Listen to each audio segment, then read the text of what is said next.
So, you're just a leech living off your parents at your ripe old age, huh, Lily?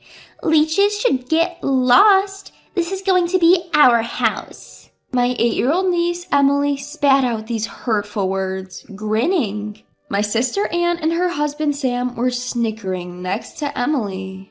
I could guess the kind of parenting they were doing, given the outrageous statement from an 8-year-old. I no longer feel any need to forgive them, my niece, my sister, or her husband. I felt the pent-up anger inside me flare up.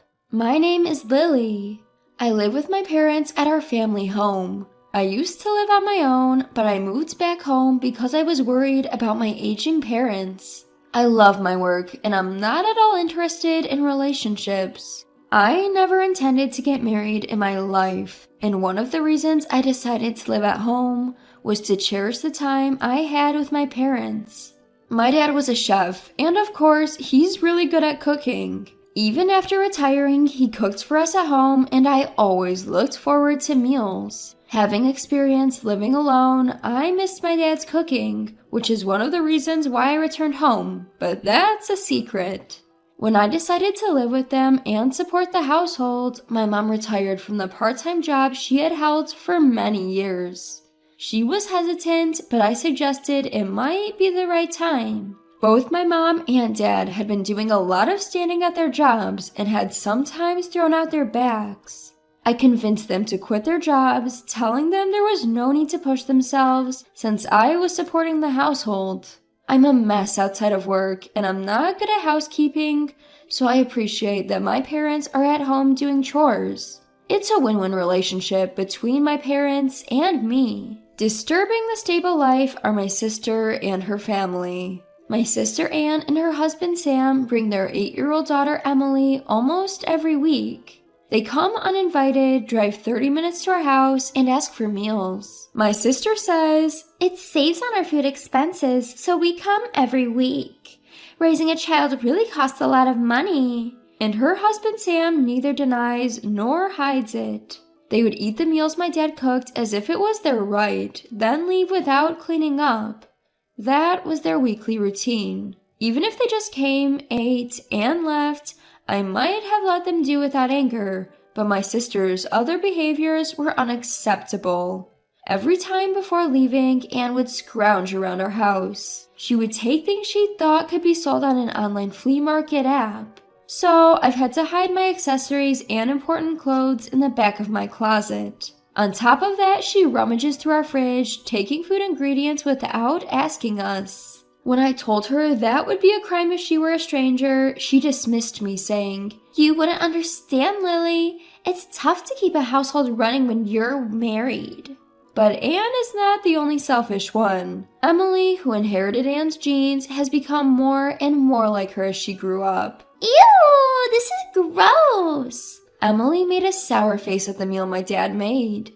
Neither Anne nor Sam scolded her. The meal was made by my dad, who's a retired chef with pride. There was no way it could be bad, but Emily complained, "I can't eat this. It's disgusting. I want cake." When Sam heard that Emily wanted cake, he turned to me and asked, "Do we have any cake? Emily seems to want some."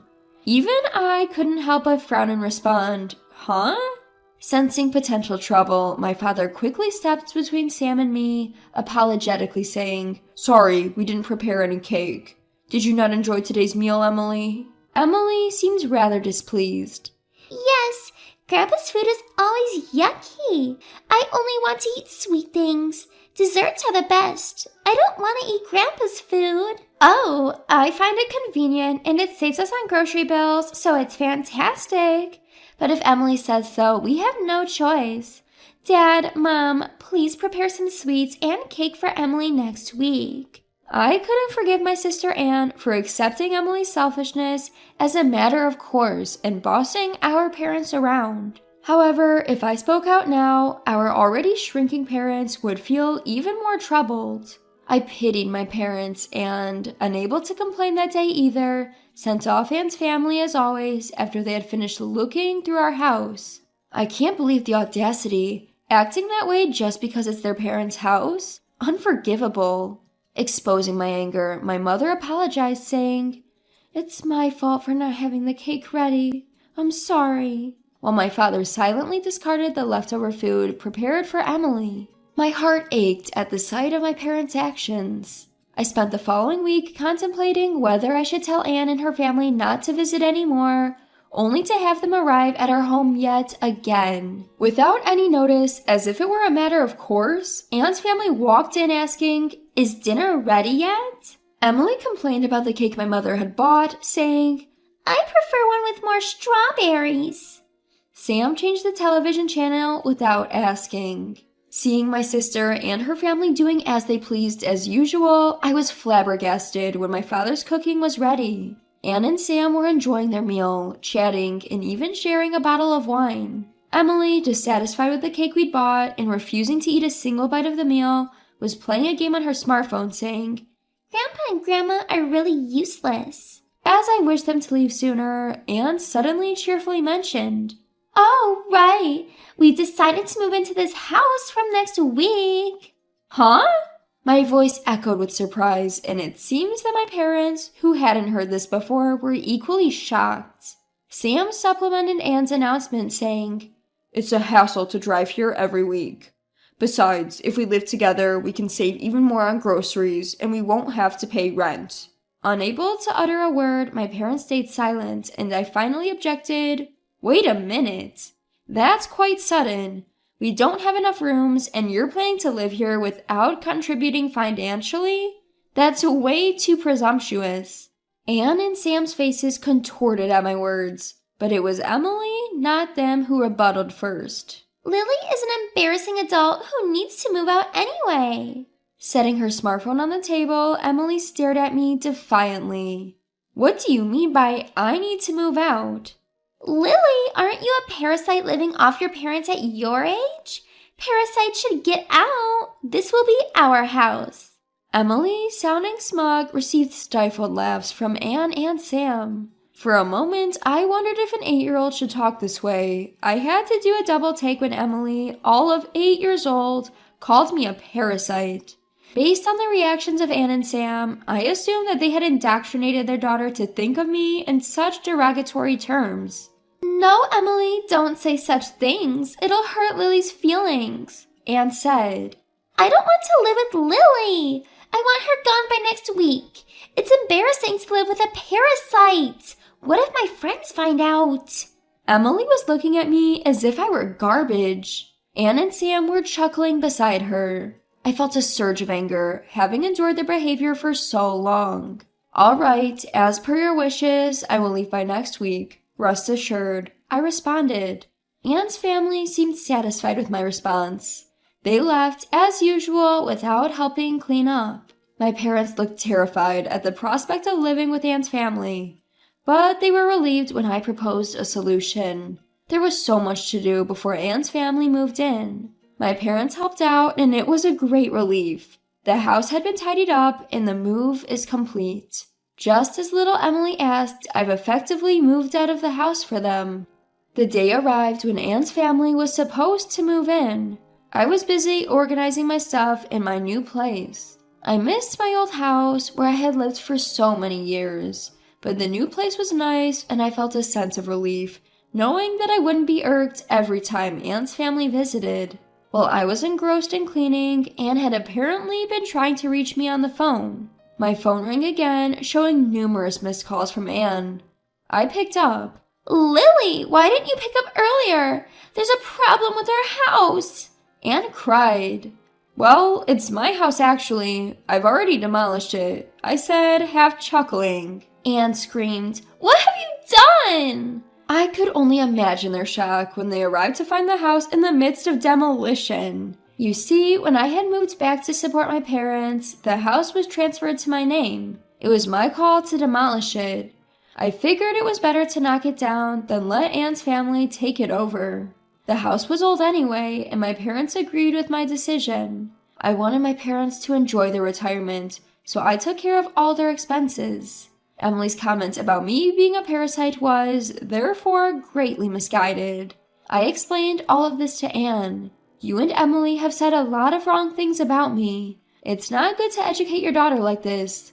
It'd be a pity if Emily turned out to be like you. I told Anne, my voice dripping with sarcasm. She seemed more shocked than anything else. She'd selfishly run her mouth and then came to me almost in tears asking, "What should we do? After all, we've already terminated our lease and moved out from our previous house. We're going to end up homeless. Emily is still only 8 years old." "Maybe it's good for Emily to experience hardship," I responded casually while continuing to clean. Anne started crying. "How could you be so heartless?" I thought that should be my line. Who was it that repeatedly insulted me through their own words and through their daughter? I asked her. "I'm sorry. I'll make Emily apologize too. Please, just for tonight, let us stay in your new place," Anne begged. "No can do. Both Dad and Mom are now scared to meet you. You always say negative things. Our new home is fully accessible and they both seem to like it. Please stop interfering with our happiness. I'm hanging up now. I'm busy." "Wait, please!" Anne was still yelling, but I mercilessly hung up the phone. Afterwards, Anne kept calling numerous times, but I ignored her. It seemed like she also tried to reach out to our parents, but they too ignored her calls. Eventually, the relentless call stopped. Presumably, Anne and her family managed to find a place to stay. When I wondered where they went, my mother explained the situation to Dad and me a few days later. Apparently, Anne had been sending messages to Mom via text only. It seems she's now staying with Sam's parents. Sam's mom, i.e. Anne's mother-in-law, is a very strict woman when it comes to rules and manners, and Anne disliked her. Anne appears to be struggling living under the roof of such a stern mother-in-law. Emily, too, who used to be spoiled rotten, seems to be learning a lot from this strict mother-in-law. There's no doubt she would have grown into a terrible adult if she continued her old ways, so in retrospect, this seems to be a good thing. It may be tough on Emily, but it's unavoidable. I hope she'll manage to become a well-mannered grown-up. It seems Anne and Sam were more broke than we imagined. Sam was a fan of gambling, frequently squandering his money on various bets. Anne wasn't against gambling and didn't stop him, even enjoying it with him at times. However, they accumulated a substantial amount of debt due to their gambling. In order to repay this debt, it seems that they wanted to live with our parents. I was dumbfounded by how audacious their reason was. Sam ended up returning to his parents' house, but reportedly disappeared after a few days. Whether he ran away of his own accord due to being chased by debt collectors, or was forcibly taken away to work, it was unclear. Regardless, since he left a note saying, "I'm leaving home, please don't search for me," the police treated it as a case of him simply leaving home. Anne, without any savings, is now apparently working multiple jobs from dawn to dusk. She's sending daily messages to Mom about her hardships, but it seems Mom has no intention of helping Anne. "We raised her that way, but I think this is a necessary trial for her," Mom said. For your information, our parents and Sam's parents are on good terms and frequently communicate. When Mom apologized to Sam's mom for the trouble caused by Anne and Emily, Sam's mom energetically responded, "Having these kids who are worth educating has added some spice to my life. I apologize for the trouble my son caused. As an apology, I'll make sure to educate my daughter-in-law and granddaughter well." Anyway, my parents and I are relieved to have cut ties with Anne and her family. We're relishing the fact that we can now spend our days without the constant dread and annoyance. Dad, who had lost some confidence in his cooking after Emily's criticism, is now joyfully showing off his culinary skills, thanks to our new house with a spacious kitchen. I've always loved Dad's cooking, and every time I say, "delicious," he seems more motivated to cook. Mom, who used to get exhausted every time Anne's family visited and lost the energy to go outside, is now often going out since we moved. She joined a local club and resumed her old hobby of painting. My mom's forte is watercolor painting. She's always joyfully crafting her artwork under the gentle guidance of her teacher. Recently, she's been heading out to the park, sketchbook in hand, to draw various objects and scenes. We're eagerly looking forward to the upcoming exhibition by the art club my mom is a part of, and we plan to attend. My life continues as it always has. Busy but enjoyable as I continue doing the work I love. The constant nagging from my sister and her family has finally ceased, reducing my stress levels significantly. It wasn't until I felt this relief that I realized just how much stress they had been causing me. It's refreshing to remember just how bright and cheerful I can be. My parents are aging, but they are enjoying their lives now, which makes me happy. Even if they eventually need care, our home is equipped with accessibility features, making caregiving easier. Lily, thanks to you, we are so happy. We truly appreciate it, my mother-in-law often says. My father echoes her sentiments with a warm smile. Indeed, thank you. In part, my devotion to my parents was born from a desire not to have regrets when the inevitable separation comes. However, seeing them so pleased is the greatest reward. I want to continue living this slow-paced, warm life, and will do what I can to ensure our daily lives remain this way.